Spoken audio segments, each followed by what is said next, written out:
We sometimes think about the way color impacts our mood when we're deciding what to wear or what color to paint our walls, but it's not too often that we think about how color impacts our buying behavior, what we decide to purchase or not. But in fact, it's something that we should be absolutely aware of as consumers, because according to some research, up to 90% of all product assessments have to do with color. In fact, some research says this is the very reason why you purchase a specific color or product. As Neil explains, quote, color is 85% of the reason you purchased a specific product.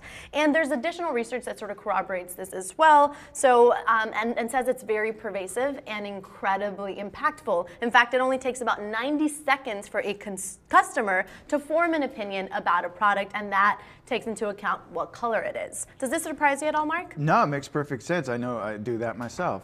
For instance, like if you're shopping for a car, you want a yellow car? No, because you feel like you're driving a taxi cab, you know? Yeah. So yeah, they estimate that anywhere between 62 to 90% of the interaction you have with products you might potentially purchase has to do with the color. And this is something that obviously, like when we're going through websites and checking out, we should think about it. We should think, am I making the best possible choice, or am I being influenced by different factors? Because some colors have very specific effects. For example, yellow and orange are much more likely to cause you to buy something in the buy now buttons.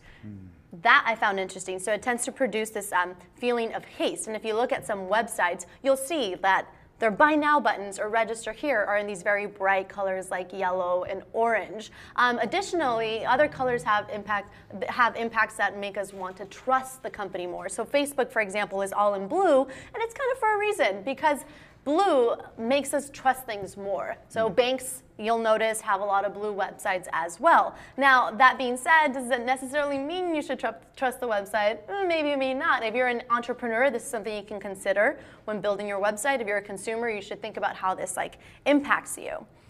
I've noticed in political campaigns, normally a candidate will use red, white, and blue or some variation on that, but once in a while you'll see somebody using green.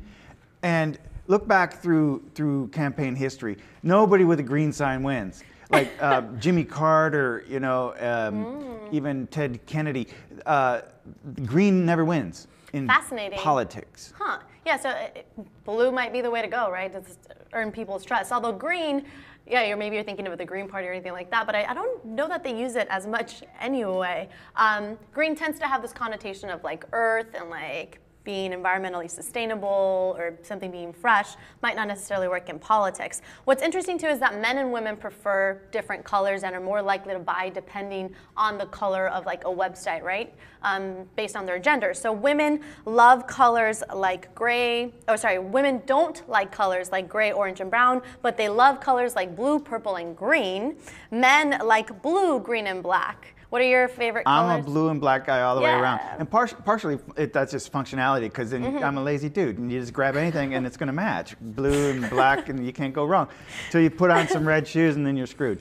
Yeah. But you look good in the brown dress. Oh, thank you. Although women in general don't like earthy tones, and they're less likely to buy things if it's in earthy tones. But I think really what was fascinating to me about this study is how much of an impact color has on us when we're purchasing a product where color might not necessarily be related to it at all, right? You think if I'm buying a camera, a video camera or photo camera, whatever, color doesn't really matter in terms of the shell, but I've even considered, I just bought a camera myself and I was like, oh, I don't want the purple one. I'm gonna grab the nice, sleek, black one. Sure, and when it comes to, say, an iPhone case or something, you know, do I want a yellow one or a pink one? No, that's gonna look weird. When I picked out the cover for my iPad, I wanted a specific one, but all they had was red. I didn't want red. I wanted black, you know? So why why do I care about what color it is? Because it attaches itself to some sort of imaging.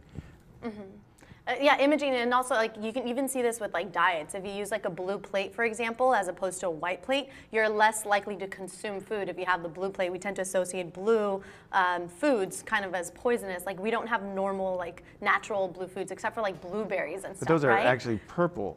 Purplish, right. Yeah. So we have all these associations, and I think that we should take a step back and think of the way color impacts us and how it impacts our buying behavior, our diet, or anything like that. Let us know what is your favorite color if you've ever purchased something and thought, oh man, why did I buy this? Maybe it was just that it was in your favorite color, you associated it with something. And remember to subscribe to The Lip TV.